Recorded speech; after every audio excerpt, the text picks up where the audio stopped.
Tātad pastāstīšu par savu visneveiksmīgāko apskati, jeb īpašumu rādīšanu.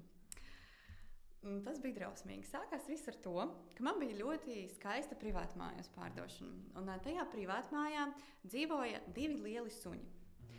Man ir bail no suņiem. It īpaši no lieliem.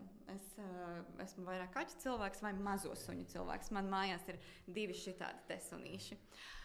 Un tur ir tādi divi milzīgi. Un es ieju iekšā, un īpašniece saka, nu tad es došos, es jums netraucēšu, bet tikai uzmanīgi, jo tie suņi abi, viņi ir no patversmes, un viņi mēdz aizskriet, ja neaiztaisa vārtiņus.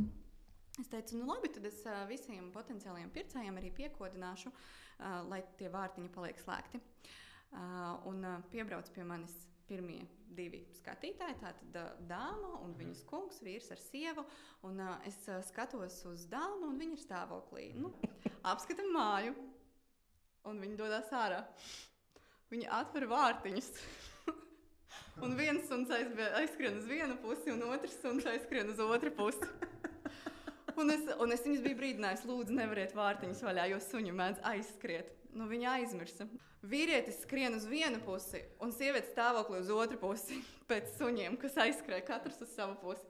Un es saprotu, ka es īsti nevaru viņam palīdzēt, jo man ir bail no suņiem, un viņiem nav siksnas. Tas nozīmē, ka paņemt viņus aiz siksnas nevar, viņi ir jāņem un jānes. Un viņi katrs skrien pēc suņiem, un es savukārt redzu, kā piebrauc nākamie pircēji. Viņi man jautā, vai viņi var nākt iekšā, es saku, vēl nē. Mums ir nedaudz problēmas. Beigās viss beidzās labi.